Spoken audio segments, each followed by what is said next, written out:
Hello, folks. I'm Detroit Miracle. Yes, and indeed.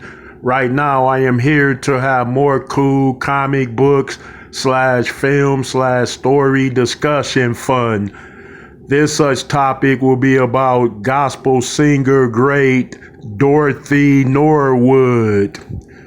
Yes, okay, Dorothy Norwood was destined for a successful, great, iconic, legendary singing career.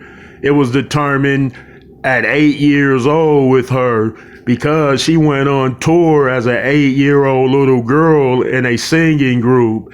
It was her family's group, but she sung with that family, which was hers, and they toured on the road.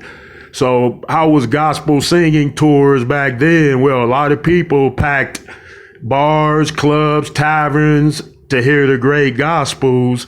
So they made out very well. But in her story, she said in the old South, touring back then was a little bit difficult because it was racist and concert promoters were crooks and thieves. But she managed to get past all of that in terms of a fruitful career in music as a legendary gospel icon who is called the world's greatest gospel singer, or world's greatest gospel presence, based on the immensities of what she is, what she became, and what she did for gospel and how she represented that great genre of music.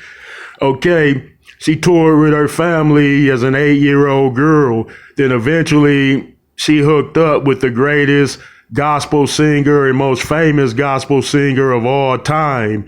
Then she worked with her and they went on tour. And then she joined an iconic group after she left that great icon to pursue other endeavors.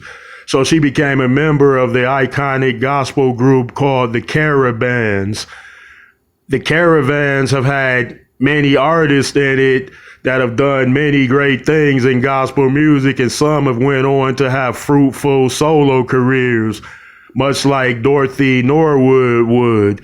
So she was performing and singing for the Caravans, and then she decided to go off on her own and pursue a solo career. So she left that group. And after that, she would record more than 50 studio albums. Isn't that astounding?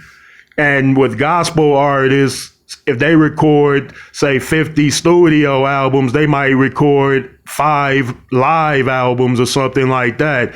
I'm speculating on her part, but many gospel greats do that. They record live albums as well, and some of their live albums do just as well as their studio albums, if not better, on some occasions. Okay, so she left a popular group to pursue a solo career, and she would become a very high selling, popular, high charting artist in all of gospel music. If she released 50 albums, then she's released hundreds of songs that have populated the gospel music charts, and maybe some have even broken their way onto other mainstream music sectors of society, such as R&B, pop, jazz, contemporary, and etc. I know that's a bit speculative, but nevertheless, Norwood, she had such a commanding presence as a great singer that she even went on tour with the Rolling Stones rock group. I believe it was back in the early to mid 70s. Yeah, she actually toured a 30-city tour with the Rolling Stones. And usually gospel acts don't tour with groups like the Rolling Stones because aren't they hardcore, softcore, rock and roll cool? So I never heard of rock and roll groups touring with gospel groups. So that meant she was special. And I got to characterize Dorothy Norwood's power levels of comparison in all formats that showcased her excellence of immensities. Okay, her power levels are, in terms of immense powers, she's an immensely powerful songwriter, so powerful that she was inducted into the Songwriters Hall of Fame. she's written most of her songs that she's performed. So we're talking about what, potentially 100 songs, a couple of 100 songs. If she's produced at least 50 albums and maybe some live albums, then she's produced a lot of great songs. In other words, that she has written mainly and mostly. If somebody wrote her songs, it was probably a few songs, because usually people that are great songwriters that sing and perform, they prefer to use their own songs that they've written, as Prince. Was Prince using other people's songs that they wrote for him? If I find out he was using some of other people's music in terms of the songs they wrote for him, that would shock me, but that would be incredible too at the same time. But anyway, Dorothy Norwood is showcased here tonight.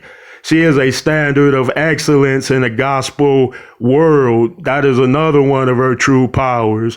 She's a powerful gospel storyteller that shapes a story and message through her song and a ministry in which heals, replenishes, cleanses of the heart, spirit, and soul. So, in other words, in all platforms, Dorothy Norwood is a true powerhouse. All right, folks, let me know how you feel about this one.